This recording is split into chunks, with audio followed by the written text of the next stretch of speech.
তো আজকের এই ভিডিওতে আপনাদের দেখাবো 2025 সালে পঞ্চায়েত অনুযায়ী ভাতার লিস্ট আপনারা অনলাইন কিভাবে দেখবেন, অর্থাৎ বৃদ্ধ ভাতা, বিধবা ভাতা, প্রতিবন্ধী ভাতা প্রকল্পে কাদের নাম রয়েছে বা নতুন কাদের নাম উঠলো সেই লিস্ট আপনারা অনলাইন বাড়ি বসে কিভাবে চেক করবেন। তো আপনারা প্রত্যেকেই জানেন লাস্ট 2024 সালে ডিসেম্বর মাসে কিন্তু নতুন প্রায় 1.5 লক্ষ মানুষের নাম বৃদ্ধ ভাতা প্রকল্পে তোলা হয়েছে। এবং আপনাদের সুবিধার্থে জানিয়ে রাখি, বৃদ্ধ ভাতা, বিধবা ভাতা এবং প্রতিবন্ধী ভাতা এই তিনটি প্রকল্প কিন্তু NSAP অর্থাৎ ন্যাশনাল সোশ্যাল অ্যাসিস্ট্যান্স প্রোগ্রামের মধ্যে পড়ে। যেহেতু বর্তমানে রাজ্য সরকারের কোনো পোর্টাল থেকে আপনারা বৃদ্ধ ভাতা, বিধবা ভাতা, প্রতিবন্ধী ভাতা প্রকল্পের লিস্ট দেখতে পাচ্ছেন না, সেক্ষেত্রে 2025 সালের নতুন নিয়মে কিভাবে আপনারা অনলাইনে বাড়ি বসে নিজের স্মার্টফোনের মাধ্যমে বৃদ্ধ ভাতা, বিধবা ভাতা, প্রতিবন্ধী ভাতা প্রকল্পের লিস্ট দেখবেন তার সম্পূর্ণ পদ্ধতি আজকের এই ভিডিওতে আপনারা দেখতে পারবেন। তাই ভিডিওটি শুরু থেকে শেষ পর্যন্ত অবশ্যই দেখবেন। ভিডিওটি ভালো লাগলে লাইক করবেন, চ্যানেলটিকে সাবস্ক্রাইব করে পাশে রাখা বেল আইকনটি প্রেস করে নোটিফিকেশন অল করে রাখবেন, সবার সুবিধার্থে ভিডিওটি শেয়ার করবেন। তো চলুন শুরু করি। তো পঞ্চায়েত অনুযায়ী বৃদ্ধ ভাতা, বিধবা ভাতা, প্রতিবন্ধী ভাতা প্রকল্পের লিস্ট দেখার জন্য আপনার স্মার্টফোন থেকে বা কম্পিউটার থেকে যে কোনো একটি ব্রাউজার আপনারা ওপেন করবেন। ব্রাউজার ওপেন করে সেখানে গিয়ে সার্চ করবেন nsap.nic.in, অথবা আপনারা গুগলে এসে NSAP লিখে সার্চ করলেই কিন্তু অফিসিয়াল যে ওয়েবসাইট সেই ওয়েবসাইটে চলে আসবেন। এবং এখান থেকে কিন্তু আপনি বৃদ্ধ ভাতা, বিধবা ভাতা এবং প্রতিবন্ধী ভাতা প্রকল্পের যে লিস্ট সেই লিস্ট আপনি দেখতে পারেন। পাশাপাশি দেখতে পারেন নতুন লিস্টে কাদের নাম উঠলো বা কারা কারা বৃদ্ধ ভাতা, বিধবা ভাতা এবং প্রতিবন্ধী ভাতা প্রকল্পের টাকা পাচ্ছেন। তো এই লিস্ট দেখার জন্য ওপরে দেখতে পারবেন হোম, অ্যাবাউট আস, গাইডলাইন এবং রিপোর্ট বলে একটি অপশন পাবেন।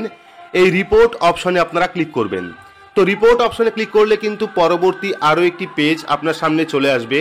তো এবার পরবর্তী পেজে কিন্তু এইরকম অপশন আপনারা দেখতে পারবেন যেখানে থাকবে লিস্ট অফ রিপোর্ট। তো লিস্ট অফ রিপোর্টের থেকে 3 নাম্বার অপশন আপনারা পেয়ে যাবেন স্টেট ড্যাশবোর্ড। এই যে স্টেট ড্যাশবোর্ড অপশন, সেই স্টেট ড্যাশবোর্ড অপশনে আপনারা ক্লিক করবেন। ক্লিক করলে কিন্তু পরবর্তী আরও একটি পেজ আপনার সামনে চলে আসবে।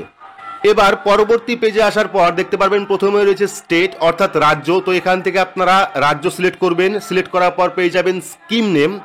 তো এখানে কিন্তু টোটাল 4টে স্কিম আপনারা দেখতে পারবেন। একটা হলো Indira Gandhi national old age pension, একটা হলো Indira Gandhi national disability pension, আর একটা হলো Indira Gandhi national widow pension, আর একটা হলো NFBS। তো এখান থেকে আপনি কোন প্রকল্পের লিস্ট দেখবেন সেক্ষেত্রে সেটা আপনি সিলেক্ট করবেন। তো আমরা এখান থেকে বৃদ্ধ ভাতা প্রকল্পের লিস্ট দেখব। চাইলে কিন্তু আপনি এই 4টে স্কিমেরই লিস্ট দেখতে পারেন, সেক্ষেত্রে অল সেন্টার স্কিম অপশনে ক্লিক করতে পারেন। তো এখান থেকে আমরা বৃদ্ধ ভাতা প্রকল্পের লিস্ট দেখবো, সেক্ষেত্রে সেকেন্ড যে অপশন সেই অপশনে ক্লিক করব। ক্লিক করার পর এখানে দেখতে পাচ্ছেন এরিয়া রয়েছে।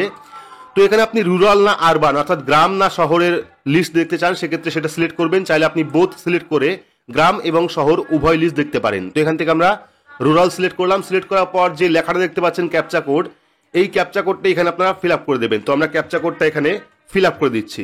তো ক্যাপচা কোড ফিল আপ করার পর সাবমিট অপশনে ক্লিক করব। সাবমিট অপশনে ক্লিক করলে কিন্তু পরবর্তী আরও একটি অপশন আমাদের সামনে চলে আসবে। দেখতে পাচ্ছেন পরবর্তী পেজ চলে এসেছে।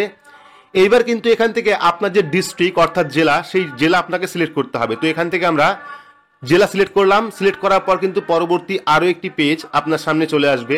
তো এবার পরবর্তী পেজ আসার পর এখান থেকে আপনারা সাব ডিস্ট্রিক্ট বা মিউনিসিপ্যালিটি অর্থাৎ ব্লক সিলেক্ট করতে হবে। তো এখান থেকে আমরা ব্লক সিলেক্ট করব। আপনার যে ব্লক সেই ব্লক আপনি এখান থেকে সিলেক্ট করবেন। ব্লক সিলেক্ট করলে কিন্তু পরবর্তী আরও একটি পেজ আপনার সামনে চলে আসবে।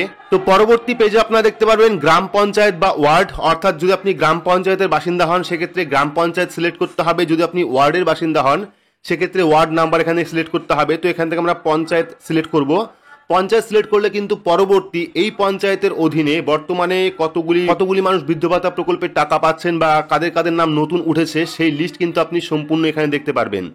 তো দেখতে পেলেন এখানে কিন্তু সম্পূর্ণ লিস্ট চলে এসেছে। এখানে স্যাংশন অর্ডার নেম চলে এসেছে, স্যাংশন অর্ডার নাম্বার, এখানে বেনিফিশিয়ারি নেম, এখানে জেন্ডার রয়েছে, এখানে স্কিম রয়েছে, এখানে ভাবে টাকা পাচ্ছেন, ক্যাশে পাচ্ছেন না ব্যাংকে পাচ্ছেন সেটা চলে এসেছে, এবং PFMS এর রেজিস্টার আছে কিনা সেটা কিন্তু চলে এসেছে। এবার এখান থেকে দেখতে হবে, এই লিস্ট থেকে দেখতে হবে যে আপনি যদি নতুন আবেদন করে থাকেন কোনো প্রকল্পে, বৃদ্ধ ভাতা হোক, বিধবা ভাতা হোক বা প্রতিবন্ধী ভাতা হোক, সেক্ষেত্রে কিন্তু আপনার নামটা এখান থেকে খুঁজতে হবে। যদি এত বড় লিস্টে খুঁজতে সমস্যা হয় সেক্ষেত্রে সার্চ অপশন রয়েছে, সেই সার্চে এসে কিন্তু আপনারা নিজের নাম লিখে সার্চ করতে পারেন। ঠিক আছে, তো নাম লিখে সার্চ করলেই কিন্তু এখানে তার নামটা চলে আসবে। তো আমি এখানে একটা নাম লিখে সার্চ করছি, সেক্ষেত্রে কিন্তু আমি রতন লিখে সার্চ করলাম, এখানে কিন্তু রতন নামটা চলে এসেছে। ঠিক এইভাবে কিন্তু আপনারা নাম দিয়ে সার্চ করেও সেই লিস্টটা দেখতে পারেন। পাশাপাশি এখানে কিন্তু PDF এ ক্লিক করে পিডিএফ ডাউনলোড করতে পারেন, প্রিন্ট করতে পারেন এবং এক্সেল ফরম্যাটে ডাউনলোড করতে পারেন। এবার এই যে ব্যক্তির নাম পেলেন আপনি বা লিস্ট থেকে যে নামটা আপনি খুঁজে পেলেন, সেখানে স্যাংশন যে অর্ডার নাম্বার রয়েছে নীল কালারের, সেই অপশনে ক্লিক করলে কিন্তু সেই ব্যক্তির সম্পূর্ণ তথ্য এখানে দেখাবে। তিনি কতদিন ধরে পেনশন পাচ্ছেন, রিসেন্ট ইয়ারে বা এই রানিং মাসে তিনি পেমেন্ট পেয়েছেন কিনা, সেই সমস্ত ডিটেলস এখানে থাকবে। তো এখানে দেখতে পারবেন আপনি, এখানে রয়েছে যে লাস্ট পেনশন কিন্তু তিনি জানুয়ারি 2025-এ পেয়েছেন, তার বয়স 66, এরকম ডিটেলস আপনারা দেখতে পারবেন। তো এভাবেই কিন্তু আপনারা অনলাইনে খুব সহজেই বৃদ্ধ ভাতা প্রকল্প, বিধবা ভাতা প্রকল্প বা প্রতিবন্ধী ভাতা প্রকল্পের যে লিস্ট, সেই লিস্ট আপনি দেখতে পারেন এবং দেখতে পারেন যে আপনার যে পেনশন বা আপনার যে ভাতা, সেই ভাতা আপনার অ্যাকাউন্টে ঢুকলো কিনা। তো এই ছিল আজকে ছোট্ট একটি গুরুত্বপূর্ণ আপডেট আপনাদের প্রত্যেকের জন্য। ভিডিওটি আপনাদের কেমন লাগলো অবশ্যই কমেন্ট বক্সে কমেন্ট করে জানাবেন।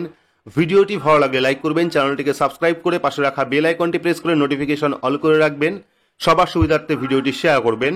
তো আজকের মতো এইটুকুই, ধন্যবাদ।